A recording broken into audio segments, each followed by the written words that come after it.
Pareciera que apenas iniciamos este libro, pero ya vamos 16 semanas procurando estudiar su contenido y estamos en el capítulo 4.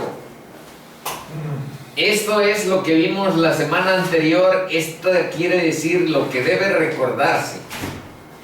Y deben saber que dentro de la tradición de los rabinos, que son los maestros de la ley, eso quiere decir rabino, maestro o rabí. Bueno, consideraban que Abraham, eso es lo que Pablo aquí dice. Bueno, pero ¿qué dice la Biblia? Ese dice el verso 3, porque esto dice la tradición de unos profetas. Entonces, lo que dice la Biblia es que Abraham creyó a Dios. Eso significa que tuvo fe, confianza en sus promesas, en su palabra, y esa confianza y esa creencia que tuvo Abraham a Dios le fue contado por justicia.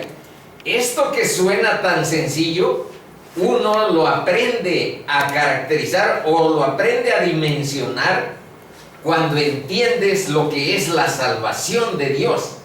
Que Dios te invista de justicia, que te dé perdón, que te limpie de pecado. Eso es el ser contado por justicia. Entonces no es trivial, aunque parece un término ahí sencillo. Bueno, creyó y le fue contado por justicia, pero ¿qué significa? Entonces aquí está una como contraposición. Por una parte está Pablo, que es el Espíritu de Dios. Pablo es un vehículo, es un instrumento. Es Dios el que está hablando por medio de Pablo. Bueno, aquí, por este lado está Pablo diciendo que Abraham fue por su fe que fue justificado ante Dios, que fue salvo ante Dios.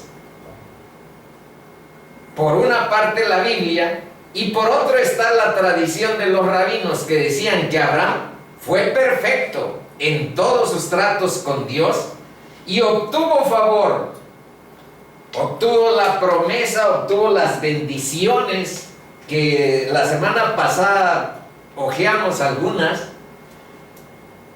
por la justicia manifestada a lo largo de su vida. En otras palabras, por las obras que él realizó delante de Dios.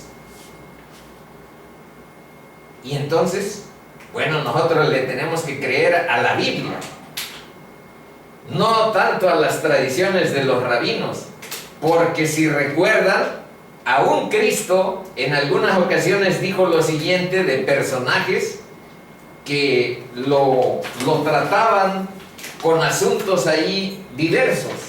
Les dijo Jesús: erráis ignorando las Escrituras. Erráis ignorando las Escrituras y el poder de Dios. Estos dos son las manifestaciones de Dios que normalmente van juntas. Uno no entiende las Escrituras si no es mediante el poder de Dios. Aquí yo he confiado que, siendo profesional para estrategias de comprensión lectora, hacer mapas conceptuales, hacer esquemas hermenéuticos de diversos textos, pues no escapaba esa cultura a mi formación profesional. Y sin embargo de la Biblia no entendía nada. ¿Por qué? Porque es mediante el poder de Dios, el Espíritu Santo, que se te abre de pronto un horizonte que para ti y para tu inteligencia y para tu sabiduría está como vetada, está como velado. Es un misterio ahí. Y es un milagro que llegue uno a entender algo de su palabra.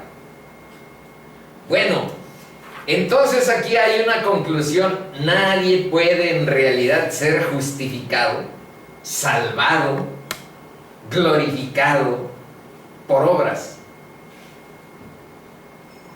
Ya pusimos desde la semana pasada, nada más que la dejamos como oculta, esta pregunta: ¿por qué Pablo le da tanta importancia a la justificación por fe sin las obras? Bueno, ahorita vamos a ver, porque el poder de estas tradiciones de rabinos no es una cuestión del pasado. Esas tradiciones permean la vida cultural en la que tú y yo vivimos. Son actuales, no son situaciones del pasado. Ahorita vamos a ver algo que espero que no nos confronte con la sensibilidad de algunas, porque sí vamos a tocar algo de las tradiciones. Pero primero vamos viendo qué dice Mateo 19, del 25 al 26. Dice: sus discípulos, estamos hablando de Cristo, oyendo esto, se asombraron en gran manera, diciendo: ¿quién pues podrá ser salvo? Y mirándolos, Jesús les dijo, esta conclusión que les puse aquí, que nadie puede en realidad ser justificado por obras, no es un invento. Vamos a leer esto con cuidado.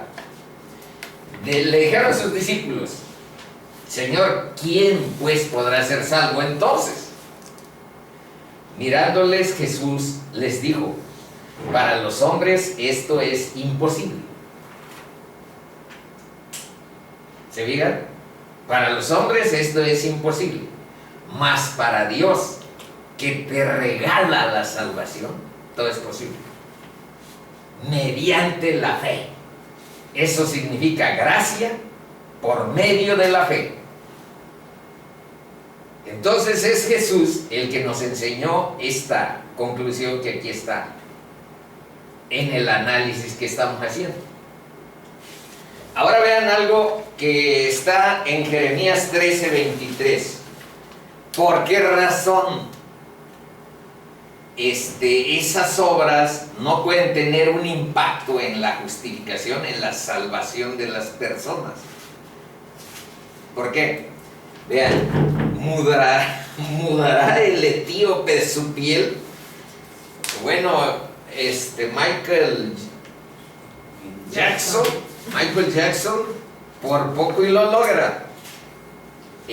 Mudar lo negro de su piel, y el leopardo sus manchas. Así también podréis vosotros hacer bien estando habituados a hacer mal. Hay algo en el corazón del hombre que impregna las mejores obras. Por eso les decía en ocasiones, no sabemos los corazones de los filántropos. Si la palabra dice esas verdades de tal manera, pues algo debe haber para que Dios nos caracterice así. Bueno, aquí está la parte donde les digo que las tradiciones, no estamos hablando de rabinos de hace miles de años, que sí también,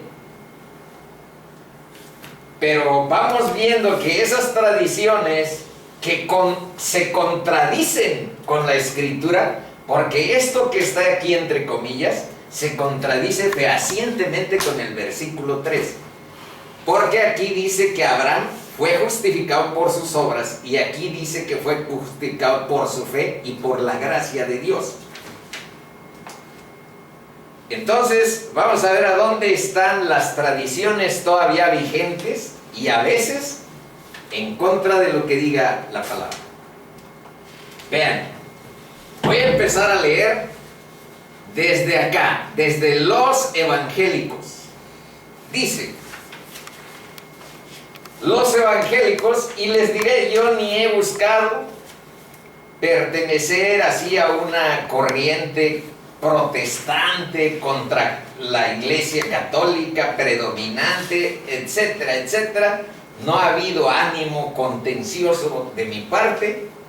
Sencillamente se van dando eventos, acontecimientos por la guía de Dios, y de pronto pues cuando no siguen o cuando no se sigue la palabra como la guía, pues estamos como un tanto distanciándonos.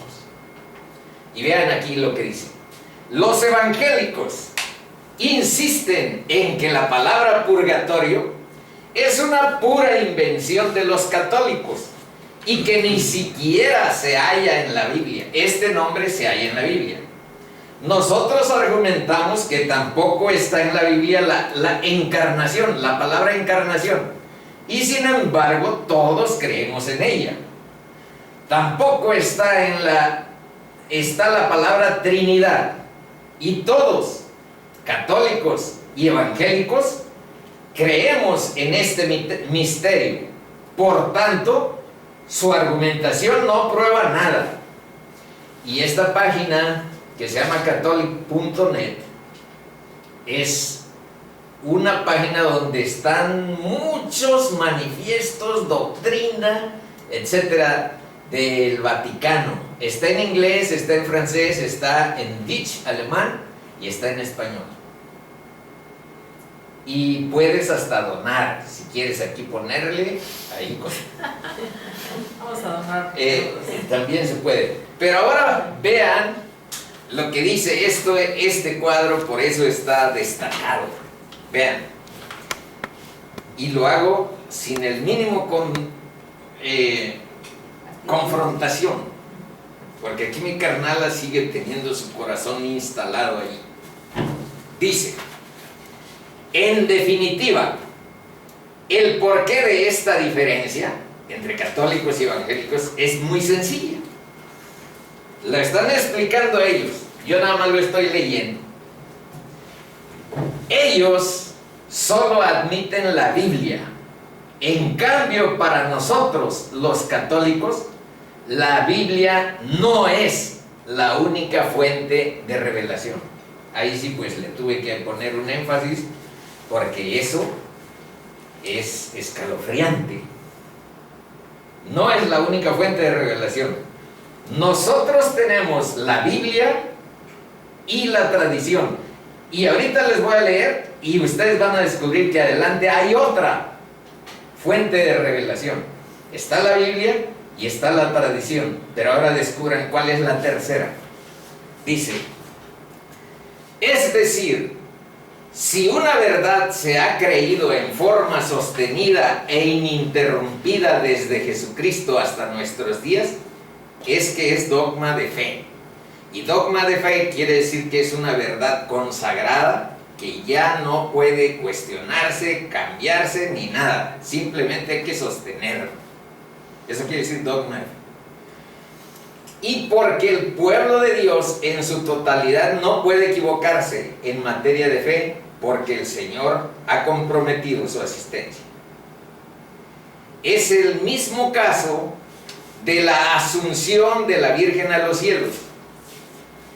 Asunción significa lo que pasó con Cristo, que se fue en cuerpo y en la totalidad de su ser al cielo. Bueno, dice, es el mismo caso de la asunción de la Virgen a los cielos, que si bien no está en la Biblia, la tradición cristiana la ha creído y celebrado desde los primeros tiempos, por lo que se convierte en un dogma de fe. Y ya les mencioné a qué se refiere eso, de un dogma de fe. Ya no se cuestiona, así es. Además, esto lo ha reafirmado la doctrina del magisterio. ¿Por qué creen que está con mayúscula? Porque es la otra fuente de revelación que está en la Iglesia Católica.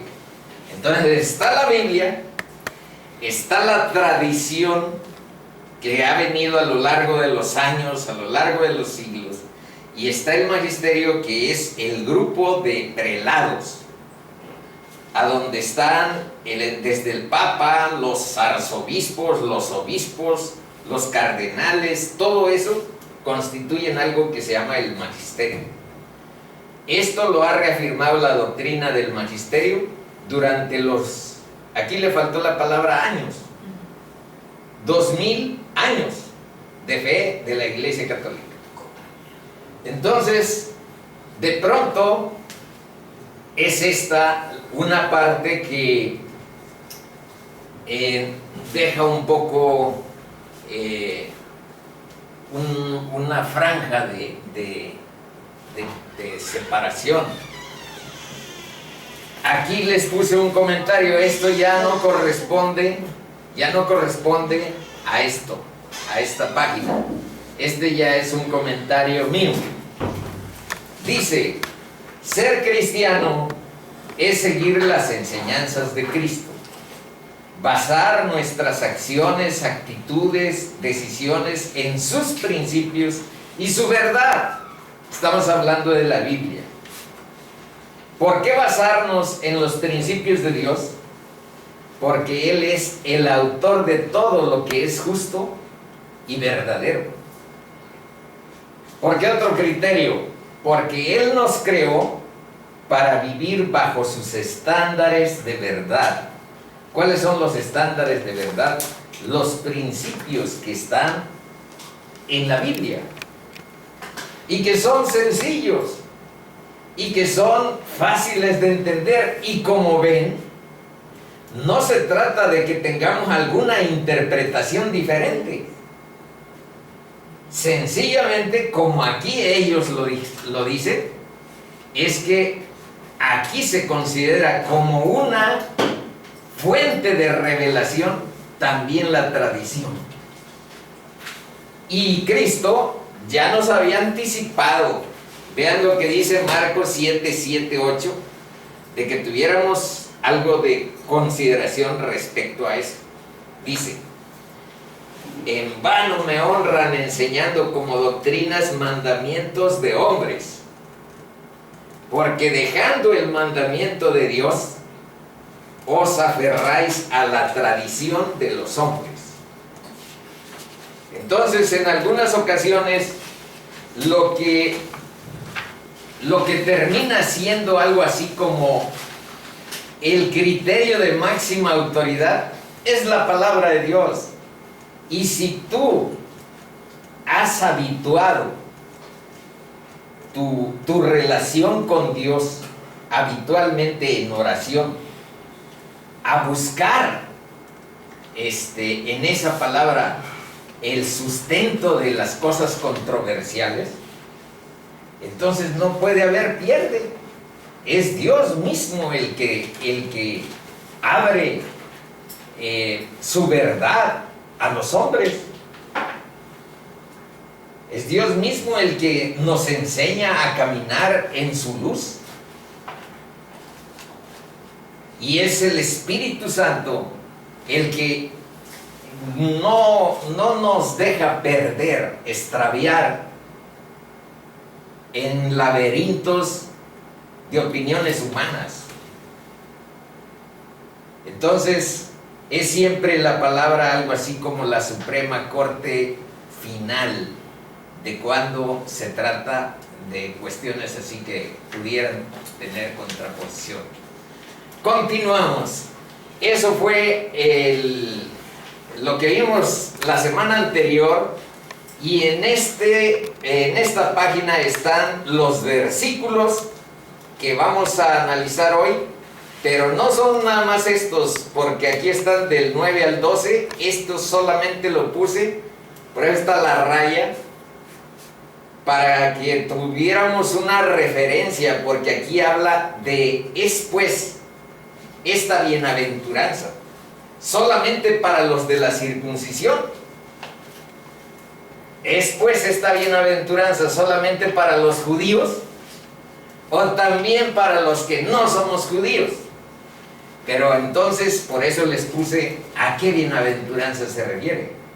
Y además una pregunta existencial. Fíjense bien en esa pregunta. ¿Cuál es? Esa te atañe a ti y a mí y a todos. ¿Cuál es la bendición más grande que uno puede experimentar en esta vida?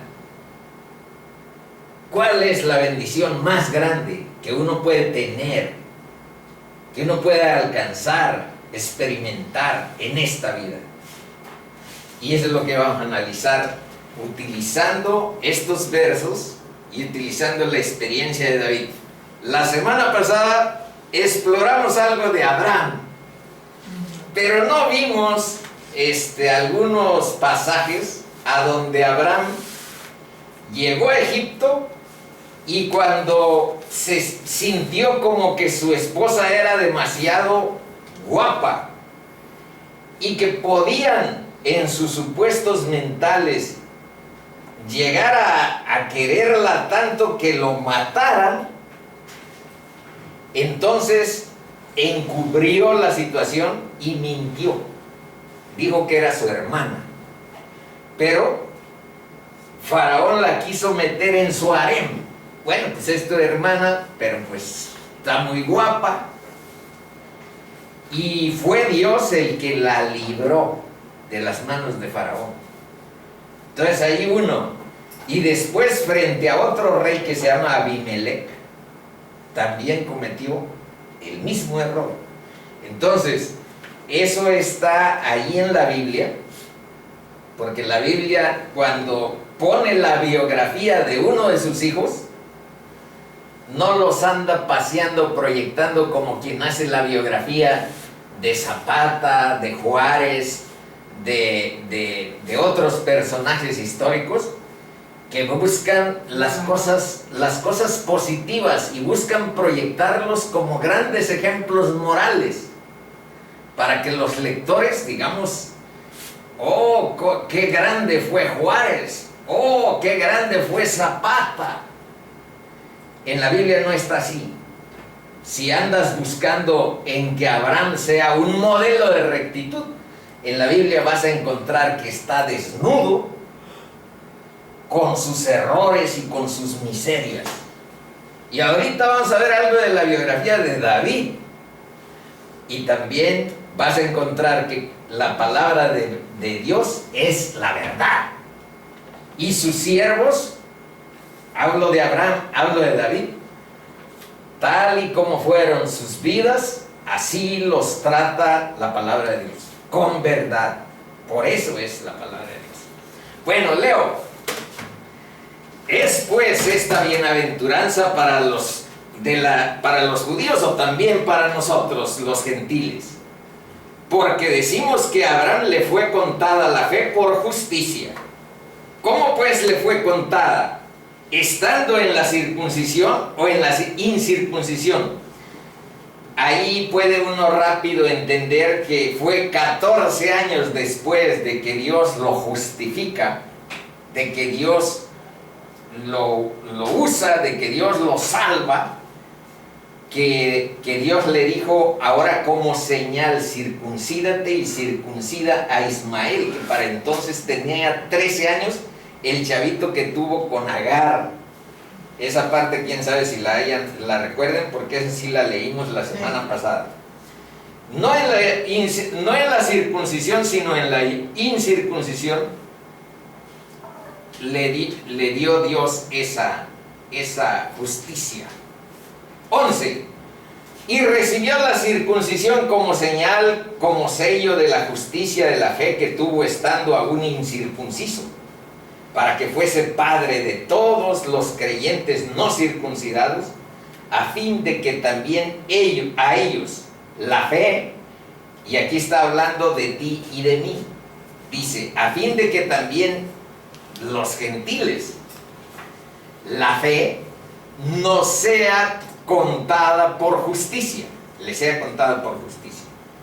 Y padre de la circuncisión para los que no solamente son de la circuncisión, sino que también siguen las pisadas de la fe que tuvo nuestro padre Abraham antes de ser circuncidado.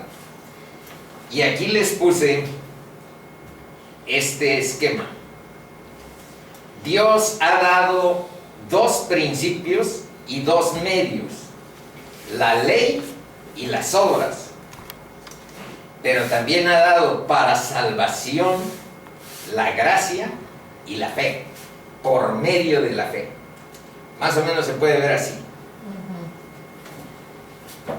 Entonces, ¿cuál es la función de la ley? La ley ya es desechada, ya no sirve porque estamos hablando de pura gracia y fe. Para nada. Eso es lo que nos ha dicho Pablo en esta carta. La ley sigue vigente, pero tiene otra función. Y las obras de la ley tienen otra función. Por eso dice, aparte de las obras de la ley, cuando está hablando de la gracia y de la fe, dice aparte de, porque son dos dinámicas distintas. La ley y las obras son, uno, en Romanos 3:20 nos enseñó Pablo que es para conocimiento del pecado. Quiere decir para que diagnostiques, confrontando tu ser, tu manera de vivir, tus maneras de ser moral en la vida, confrontándote con su palabra, tú diagnostiques tu condición espiritual y vayas ante Dios a pedir su gracia por fe en lo que realizó Cristo en la cruz. Pero que tus obras te lleven a la salvación, eso es lo que toda la carta de Romanos va a estarles diciendo una y otra vez que no. Por eso aquí lo estamos poniendo como la tercera vez en el análisis de Romanos, pero en capítulos subsecuentes una y otra vez Pablo va a estar remachando. Por eso les puse esa pregunta: ¿por qué Pablo le da tanta importancia a la justificación por fe sin las obras? Porque puedes estar equivocado en cualquier cosa. Aquí vimos algo que si la Virgen subió a los cielos en cuerpo y alma igual que Jesús, eso a nosotros, creerlo o no creerlo, pudiera constituir algo sustancial, algo definitivo, algo impactante, algo de vida o muerte. Pero esta cuestión sí tiene un impacto muy importante. Por eso Pablo una y otra vez está procurando esclarecerlo con uno y otro ejemplo. Hoy vamos a ver Vean, ¿cuál fue para David la experiencia más feliz de toda su vida? ¿Y cuál es la bendición más grande que uno puede experimentar? Y aquí no estamos hablando solo de David, sino de ti y de mí. ¿Cuál es la bendición más grande que uno puede experimentar en la vida? Vamos viendo lo que sucede con David y ahí vamos reflexionando sobre nuestro propio ser. En 1 Samuel 17, 24, 26 está la siguiente historia. Dice, esto lo constituimos a partir de este momento como una especie de taller de lectura bíblica. Dice, y todos los varones de Israel que veían a aquel hombre, un personaje de 3 metros de altura aproximadamente, Goliat, huían de su presencia y tenían gran temor. Y cada uno de los de Israel decía, ¿no habéis visto aquel hombre que ha salido? Él se adelanta para provocar a Israel. Al que le venciere, el rey le enriquecerá con grandes riquezas y le dará su hija y eximirá de tributos a la casa de su padre en Israel. Entonces habló David a los que estaban junto a él diciendo, ¿qué harán al hombre que venciere a este filisteo? Y quitare el oprobio de Israel. Porque ¿quién es este filisteo incircunciso, gentil, pagano? Eso quiere decir incircunciso, para que provoque a los escuadrones del Dios viviente. Fueron oídas las palabras, ahora 17, 32, 36, 1 Samuel. Fueron oídas las palabras de David que había dicho, y las refirieron delante de Saúl. Saúl era el rey de Israel, y él lo hizo venir, y dijo David a Saúl, David, el chamaco, al rey le dijo: no desmaye el corazón de ninguno a causa de él, refiriéndose al gigante Goliat que estaba desafiando a ver quién se atrevía a meterse a pelear con él. Dice: no desmaye el corazón de ninguno a causa de él. Tu siervo, o sea yo, David, irá y peleará contra este filisteo. Dijo Saúl a David: no podrás tú ir contra aquel filisteo para pelear con él, porque tú eres muchacho, y él un hombre de guerra desde su juventud. David respondió a Saúl, y vean qué argumentos puso este chamaco, vean qué argumentos. Tu siervo era pastor de las ovejas de su padre, y cuando venía un león o un oso y tomaba algún cordero de la manada, salía yo tras él y lo hería, y lo libraba de su boca. Y si se levantaba contra mí, yo le echaba mano de la quijada, y lo hería y lo mataba. Fuese león, fuese oso, tu siervo lo mataba. Y este filisteo incircunciso, pagano, gentil, este Goliat será como uno de ellos, porque ha provocado al ejército del Dios viviente. Y estaba buena la recompensa. No, pues le iban a ser ricos. La hija, y ya no iba a pagar impuestos toda su vida. Y cuando el filisteo ahora ya está allá con Goliat, vamos a ver qué sucede. Y cuando el filisteo miró y vio a David, le tuvo en poco, porque era muchacho y rubio y de hermoso parecer. Estaba guapo. Y dijo el filisteo a David, vean el respeto que le tiene Goliat a David, Dice, y dijo el filisteo a David: ¿soy yo perro para que vengas a mí con palos? Para que vengas a mí con palos. Y maldijo a David por sus dioses. Dijo luego el filisteo a David: ven a mí y daré tu carne a las aves del cielo y a las bestias del campo. Entonces dijo David al filisteo: tú vienes a mí con espada y lanza y jabalina, mas yo vengo a ti en el nombre de Yahvé de los ejércitos, el Dios de los escuadrones de Israel, a quien tú has provocado. Yahvé te entregará hoy en mi mano, y yo te venceré y te cortaré la cabeza, y daré hoy los cuerpos de los filisteos a las aves del cielo y a las bestias de la tierra, y toda la tierra sabrá que hay Dios en Israel. Y sabrá toda esta congregación que Yahvé no salva con espada y con lanza, porque con Yahvé es la batalla, de Yahvé es la batalla, y Él os entregará en nuestras manos. Y aconteció que cuando el filisteo se levantó y echó a andar para ir al encuentro de David, ¿qué creen que David corrió? Vean lo que dice. David se dio prisa y corrió a la línea de batalla contra el filisteo. Y metiendo David su mano en la bolsa, tomó de allí una piedra y la tiró con la honda, e hirió al filisteo en la frente, y la piedra quedó clavada en la frente y cayó sobre su rostro en tierra.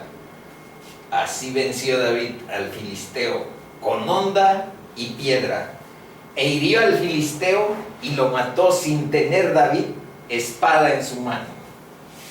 Ahora vean lo que sucede, les puse ahí unos cuantos pasajes. Vean lo que sucede después. Aconteció que cuando volvían ellos de este evento que acabamos de leer, cuando David volvió de matar al filisteo, salieron las mujeres de todas las ciudades de Israel cantando y danzando para recibir al rey Saúl, con panderos, con cánticos de alegría y con instrumentos de música. Y cantaban las mujeres que danzaban y decían: Saúl hirió a sus 1000 y David a sus 10,000.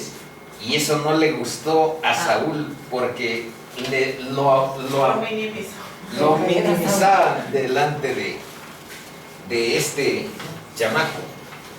Bueno, acuérdense de la pregunta. ¿Cuál fue para David la experiencia más feliz de su vida? Ahí está una muy feliz. Las chicas cantaban y se inventaron hasta una porra. Saúl hirió a sus 1000 y David a sus 10,000. Y cantaban con panderos, había alegría, instrumentos de música, etcétera, danzas. Ahora vamos a otro episodio del mismo. Dice: ya ahora es rey David, ya no es Saúl. Saúl fue el primer rey de Israel, David el segundo. Bueno, ya él es el rey. Y vean lo que sucede. Ya Y está en la sucedió. segunda de Samuel. Ahora es en la segunda de Samuel, capítulo 11, del 2 al 5. Dice: y sucedió un día, al caer la tarde, que se levantó David de su lecho y se paseaba sobre el terrado de la casa real. Y vio desde el terrado a una mujer que se estaba bañando, la cual era muy hermosa. Envió David a preguntar por ella, y le dijeron: aquella es Betsabé, hija de Eliam, mujer de Urías Eteo. Y envió David mensajeros y la tomó, y vino a él, y él durmió con ella. Luego ella se purificó de su inmundicia y se volvió a su casa. Y concibió la mujer y envió a hacerlo saber a David diciendo: estoy encinta. Y ahora vean, pasan otros episodios más vergonzosos que este que voy a leer, pero no los puse, vamos a este. Y de todas maneras queda completa la idea de lo que sucede. Y escribió en la carta David diciendo, la carta era para Joab, un general de su ejército, que estaba al frente de unas batallas y a donde estaba Urías, el esposo de Betsabé. Dice, y escribió en la carta diciendo: poned a Urías al frente en lo más recio de la batalla y retiraos de él, para que sea herido y muera. Así fue que cuando Joab sitió la ciudad, puso a Urías en el lugar donde sabía que estaban los hombres más valientes. Y saliendo luego los de la ciudad pelearon contra Joab, y cayeron algunos del ejército de los siervos de David. Y murió también Urías Eteo. Adulterio, asesinato. En la Biblia no hay márgenes de mentira. Bueno, y ahora continuamos con ese Es un episodio. gran error de David ese. No, gravísimo. Ahora ven lo que sucede. Yahvé envió a un profeta, al profeta Natán, a David. Y viniendo a él le dijo, chico, Le dijo al rey David. a David, Natán, el profeta, le dijo, había dos hombres en una ciudad, el uno rico y el otro pobre.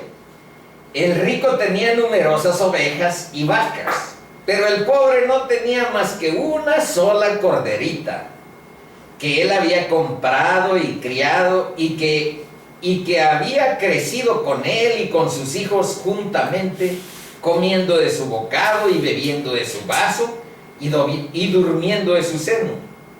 Y la tenía como a una hija. Y vino uno de camino al hombre rico, o sea, un caminante, un pasajero, una gente de esa que andan en el campo, y vino uno de camino al hombre rico. Y este no quiso tomar de sus ovejas y de sus vacas para guisar para el caminante que había venido a él, sino que tomó la oveja de aquel hombre pobre y la preparó para aquel que había venido a él.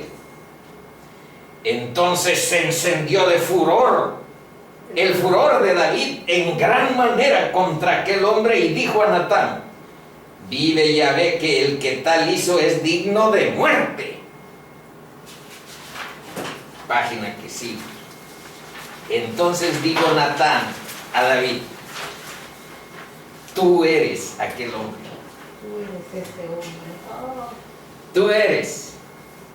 Así ha dicho Yahvé Dios de Israel: yo te ungí por rey sobre Israel y te libré de las manos de Saúl. Así ha dicho Yahvé: he aquí, yo haré levantar el mal sobre ti de tu misma casa. Y uno de los hijos se convirtió como en su enemigo mortal, lo quería destituir del reinado para ponerse él mismo. Ahí se aplicó este juicio. Dice: hoy yo haré levantar el mal sobre ti de tu misma casa, y tomaré tus mujeres delante de tus ojos y las daré a tu prójimo, el cual yacerá con tus mujeres a la vista del sol. Y ahora vean la confesión de David, aquí atentos. Entonces dijo David a Natán: pequé contra Yahvé, pequé. Y Natán dijo a David: también Yahvé ha remitido tu pecado, no morirás. Y aquí está otra posible respuesta a la pregunta: ¿cuál fue para David la experiencia más feliz en toda su vida? Esta, llena de bombos, de panderos, de alegría, de gloria de los hombres, o que de pronto le dijera a este chico: también Yahvé ha remitido tu pecado, no morirás. Remitido, perdonado. Ándale, remitido es mandar hacia el Mesías. Ese es el sentido desde entonces. Y nosotros, tus pecados los remite. Cuando Dios te perdona, los remite a quien hizo los méritos en la cruz para que nos pueda Dios perdonar. No es así, gratuito. Es por lo que Cristo hizo en la cruz. Y claro que es gratuito para nosotros, porque nosotros no tenemos otra obra. Ahora les puse aquí pero aquí pues él reconoció y se arrepintió. Ándale. Les puse aquí hay muy simple, dice: pequé contra Yahvé. Pero aquí les puse la poesía: ten piedad de mí, oh Dios, conforme a tu misericordia, conforme a la multitud de tus piedades, borra mis rebeliones, lávame más y más de mi maldad y límpiame de mi pecado. Porque yo conozco mis rebeliones y mi pecado está siempre delante de mí. Contra ti solo he pecado y he hecho lo malo delante de mis ojos, de tus ojos. Esta es la composición de David, que refleja ese hondo sentimiento de pesar por haber pecado gravemente delante de Dios. Crea en mí, oh Dios, un corazón limpio y renueva espíritu recto dentro de mí. No me eches de delante de ti y no quites de mí tu Santo Espíritu. Vuélveme el gozo de tu salvación y espíritu noble me sustente. Bienaventurado aquel. Aquí ya es otro salmo de David. Es músico genial, es compositor, es literato excelso. Vean aquí las composiciones. Dice: bienaventurado el hombre a quien Yahvé no culpa de iniquidad. Bienaventurado quiere decir feliz. Dichoso aquel cuya transgresión ha sido perdonada por Dios y cubierto. Eso nos remite otra vez al Mesías que iba a venir. Mientras venía este Natán a abrirme el asunto, mientras callé se envejecieron mis huesos en mi gemir todo el día, porque de día y de noche se agravó sobre mí tu mano, se volvió mi verdor en sequedades de verano. Mi pecado te declaré y no encubrí mi iniquidad. Dije, confesaré mis transgresiones a Yahvé, y tú perdonaste la maldad de mi pecado. Entonces, ¿cuál fue para David la experiencia más feliz de su vida? Y perdón. Pues aquí mismo está la bienaventuranza, la felicidad, la dicha. Y saben una cosa, hermanitos, no hay cosa más importante. ¿Cuál es la bendición más grande que uno puede experimentar en la vida? Vivir el perdón de Dios y encontrar la gracia de su justicia para nuestra vida. Encontrar que Dios nos salva. La salvación de Dios. Bueno, seguimos. Ahora, página 8. Aquí, por esto, hermanos, lo he presentado como ejemplo de mí y en Apolos por amor de vosotros, para que en nosotros aprendáis a no pensar más de lo que está escrito. Pablo está demostrando en estos versos, en este capítulo, que no solo Abraham, sino David no fue justificado por sus obras. Ese es el ejemplo que queremos que ustedes detecten. No fue salvo, no fue perdonado David por sus buenas obras. ¿Tuvo buenas obras David? Por supuesto, aunque vieron las oscuras y las de la miseria. Y de Abraham también pasan en la Biblia toda la miseria que hubo. Porque les digo, en las biografías que Dios pone de sus hombres en la Biblia, no dice nada diplomáticamente al estilo de publicidad para que tú tengas como ejemplo a Juárez o a Zapata. Te dice lo que fue David, te dice lo que fue Abraham, te dice lo que fue Elías, Salomón. te dice lo que fue Salomón, que tuvo 1000 mujeres. Y cómo llegó un momento en que esas mujeres torcieron sus caminos y torcieron su propia sabiduría, que según era el ser más sabio. Y el único ser humano que es ejemplar hasta el 100% siendo hombre es Cristo. Cristo Jesús, porque fue hombre y fue Dios. Es Dios. Es eterno. Bueno, entonces, no pensar más de lo que está escrito. Ese es el principio bíblico que nos enseña Pablo en este capítulo. Aprender a no pensar más de lo que está en la Biblia escrito. Ahora, en Juan 5, 44 al 47, se lee lo siguiente. ¿Cómo podéis vosotros creer? Pues recibís gloria los unos de los otros. Y no buscáis la gloria que viene del Dios único.